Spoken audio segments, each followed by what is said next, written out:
We've got some breaking news now here in the U.S. because in just the last couple of minutes, we saw the Louisiana House passing a bill that could make that state the first in the country to criminalize abortion pills by classifying them in the same category as substances like cocaine and heroin. I want to show you a live look here. This is the chamber as we speak. They've moved on at this point to other business. Again, they just voted in the last couple of minutes. Now, it's still got to go through the state Senate, I believe. But if this becomes law, if the governor signs it, anybody using certain abortion pills without a valid prescription could face jail time. Remember, abortion is already illegal in most cases in Louisiana, with lawmakers there actually just recently rejecting these proposed exceptions for rape and incest. Doctors in the state signing an open letter against this bill. Marissa Parra is in Baton Rouge. Okay, so bring us up to speed. Where does this bill stand and what's next?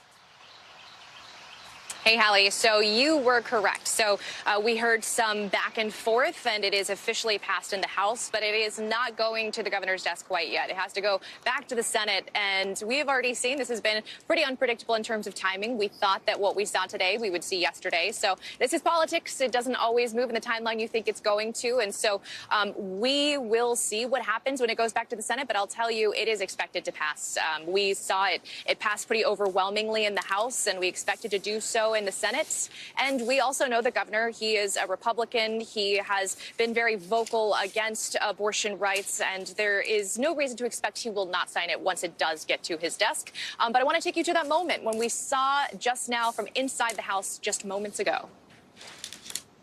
64 yeas, 29 nays, and the bill has finally passed. So 64 yeas, 29 yeas. Like we said, it passed overwhelmingly in the House. And I want to take you to what we heard in our interview with State Senator Thomas Presley.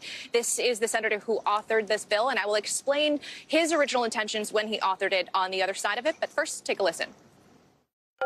For me, that was unacceptable. I felt like it was not enough. It did not fit the crime of trying to kill his unborn baby and doing so against his wife's knowledge, which also caused significant health problems for my sister. Okay, so let me explain what you just heard. State Senator Thomas Presley's sister, he says his sister was given abortion drugs without her knowledge, without her consent when she was pregnant. And she ended up giving birth early to a child that had health complications, putting her health at risk, and her child's health at risk. This happened in a different state, and it was her ex-husband who did it, Hallie. And so he faced 180 days in prison and jail as a result.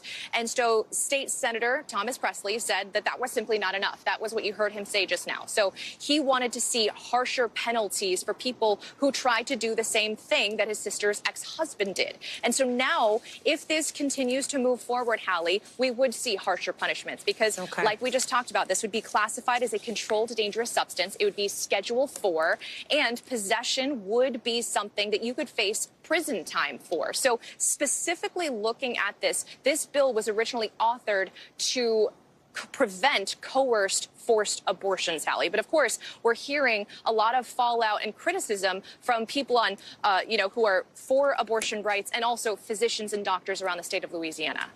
Thanks for watching. Stay updated about breaking news and top stories on the NBC News app or follow us on social media.